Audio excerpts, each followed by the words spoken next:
What's up, everybody? What's up, YouTube? It's Jelly. I am going to the bank.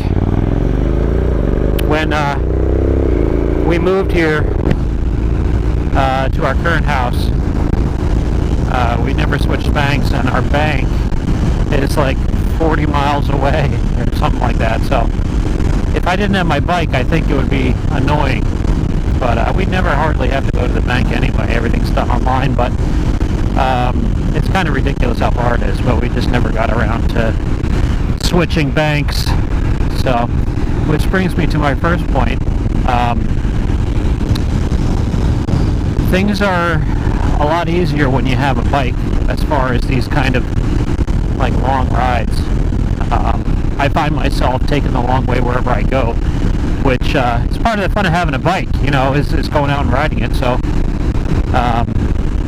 this drive doesn't bother me too much, and I'm going to take kind of the longer way. It's not that much longer as far as miles, but it's a lot more relaxing of a ride because it's no highway, it's just kind of all back roads. So that's what I'm doing this afternoon, and I figure while I'm over by the bank, I'm going to stop by the Barnegat Lighthouse and check that out and see what that's all about.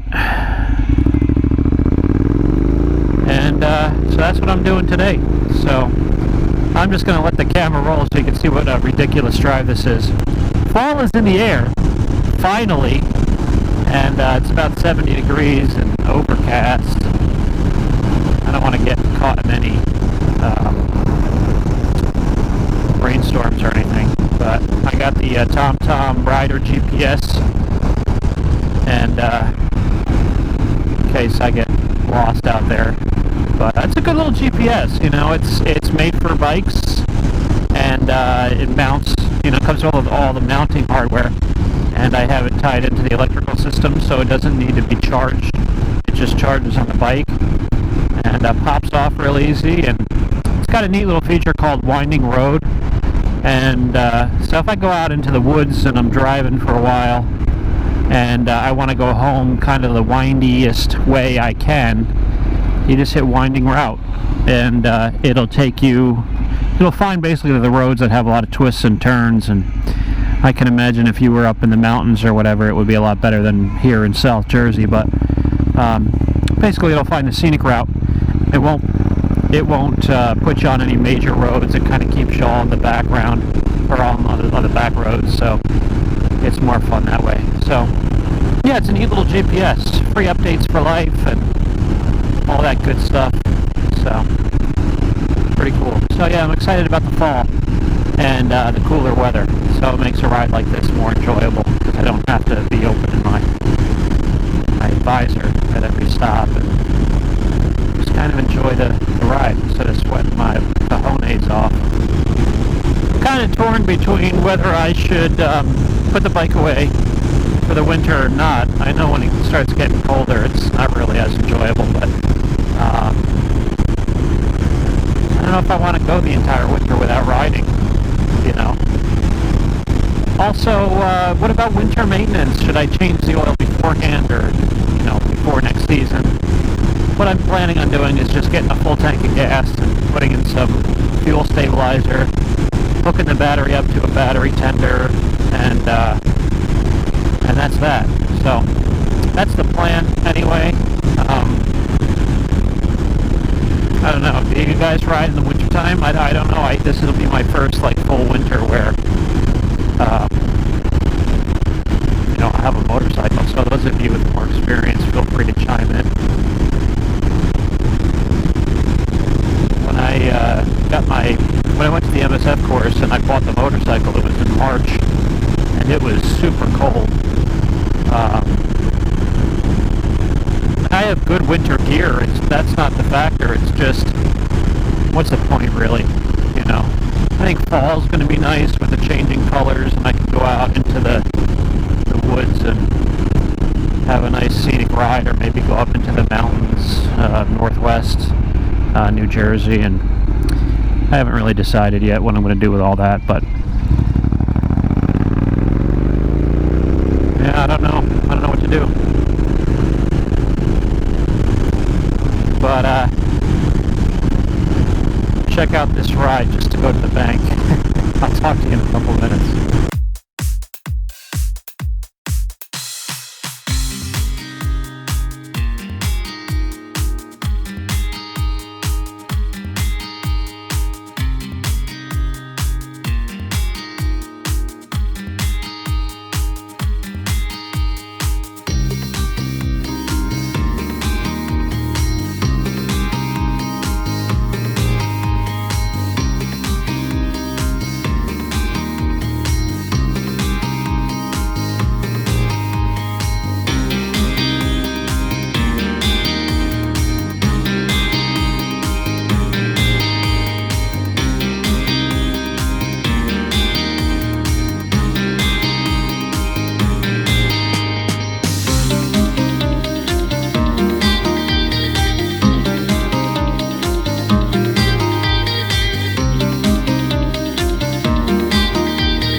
What do you guys think?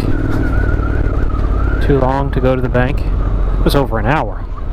It took me. Now granted, I went the long way. But, I mean, that's a little too much. If I had to do that every day, I think I would die. I had to stop for gas. I mean, I should have stopped before I left, but I was on fumes. Out in that wilderness, there's no gas station. So, let's go to the lighthouse and see what that's doing.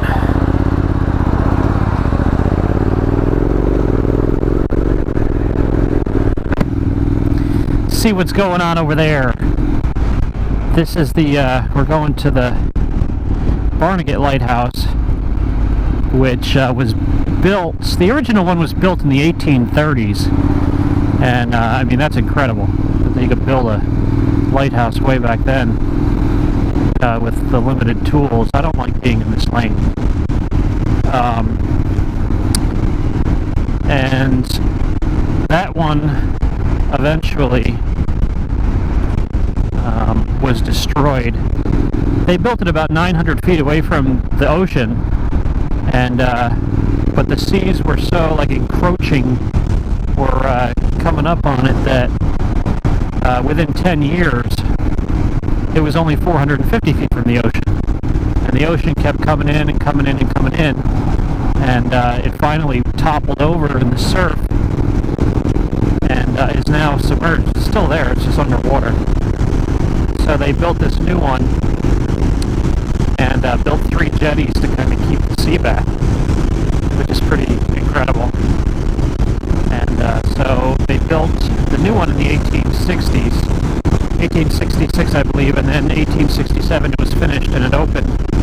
It was the first one to get this kind of new lens for the light. A little while after that, they replaced it with a gas lamp, and that gas lamp is not as bright as the original one, like by 80%, like dimmer than the original one. But that one is still up in the lighthouse. And that's been replaced by a bulb. Ooh, crosswind. Wow, crosswind trying to blow me over. Holy jeez. Oh! That is not fun to go over that bridge. That's bumpy. I like lighthouses. I like the, anything with history I like, and anything made in the 1800s and earlier is pretty neat. That's still standing. And just the stories of the lighthouse keeper sleeping in the lighthouse and having to keep the light lit. I mean, it really was important because of all the ships that were in use back then. What the hell is this? Oh! Need to figure out something with my... Oh! My shocks. I'm not going to have any shock left. I'm trying to lift my butt off the seat every time there's a bump coming, but these are camouflaged really well. Alright, welcome to Long Beach Island. That was rough. I don't really know where I'm going, so maybe I can look on my GPS. My GPS let me down when I was looking for gas stations. I might have to update my map.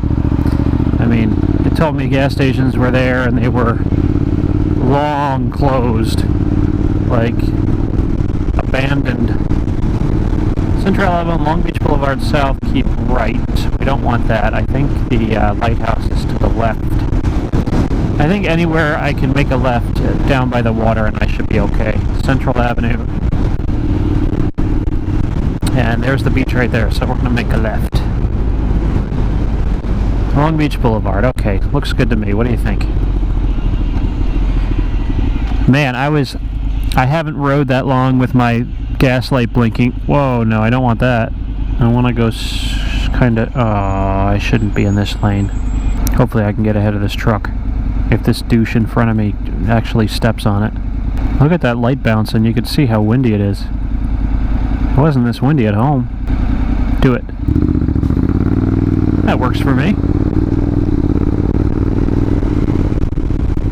And he did the same thing. Awesome. Long Beach Island. I haven't been here in a while. LBI. We used to come here as kids because the boardwalk's not too bad, and it was pretty fun. Nice beaches. But getting back to the lighthouse, it was closed in 1944, and there was a petition to get it reopened back in the 80s, 90s, I think 96 it was reopened. I don't remember, and but maybe it'll say when we get there. But all of the residents kind of raised their own money to get it opened again, and raised like $30,000 to get it reopened.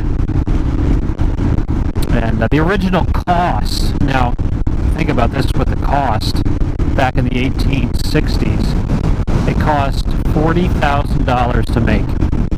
And out of that $40,000, $15,000 of it was just for the lens alone, just for the thing that spins to make the light, so not so expensive. The original one, I think, only cost $6,000 to make, and the money was given by Congress. It's 127 feet tall, I believe. We'll find out when we get there. Professional student driver. Why aren't you in school? If you're familiar with the show Jersey Shore, remember that disaster?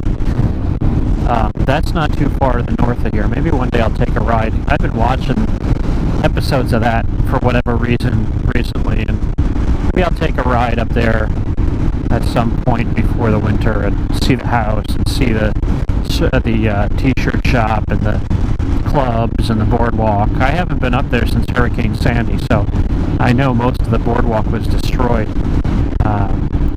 in the hurricane, but I'd like to see what it looks like because I haven't been there in a while. It's a lot hotter over here than it was by me. So there's the state of New Jersey, and we are right about there. Barnegat Light is right there.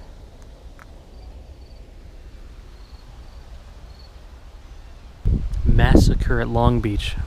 October 25th, 1782, a British vessel ran aground near Barnegat City and was captured by Patriot militiamen under Captain Andrew Steelman. That night, while sleeping on the beach, Steelman and his men were massacred by Tory raiders led by John Bacon.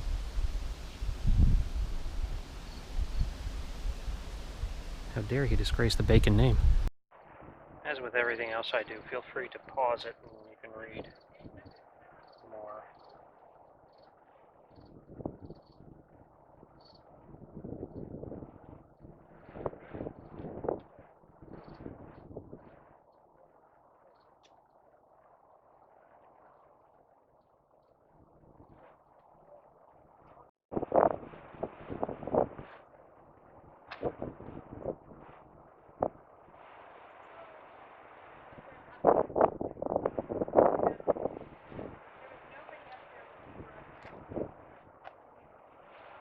Talking about the cranberries, we drove by there earlier.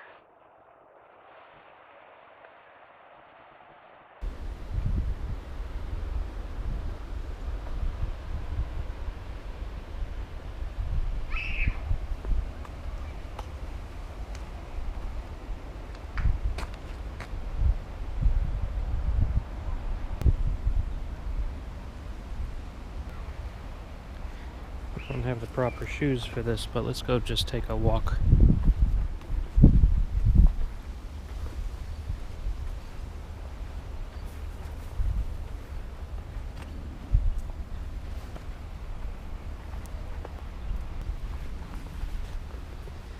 I never knew this was back here. I guess you could really go through these trails. I don't know how far they go, but it's pretty neat looking.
Cord around to hold the jetties in place, or the stones, when they were building it. You can see that there to hold the tower where they hold the stones.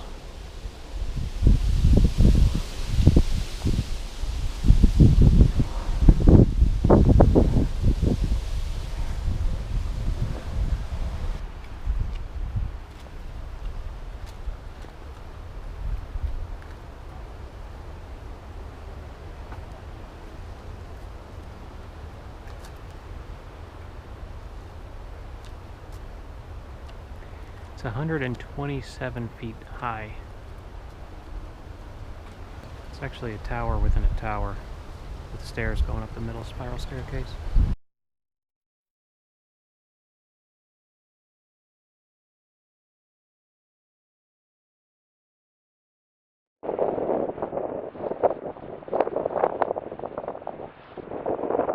This jetty and the walkway was built back in the 80s, like 1988, I think, the walkway. And it's just to keep that water back, because look at how close it's got. Considering the original lighthouse was 900 feet from the ocean when it was built, and in 10 years it was only 450 feet from the ocean. And then after that it got swallowed up by the ocean, and it's somewhere over there, buried in the water.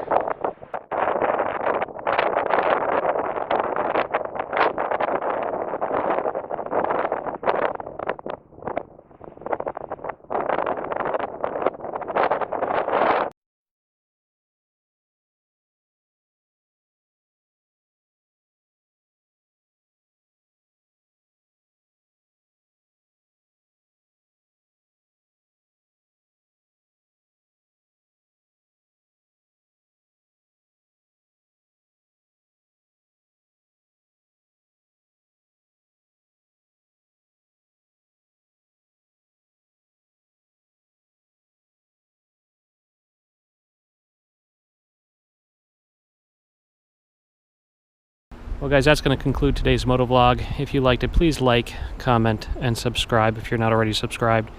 You can subscribe by clicking the subscribe button on the bottom right hand corner of your screen.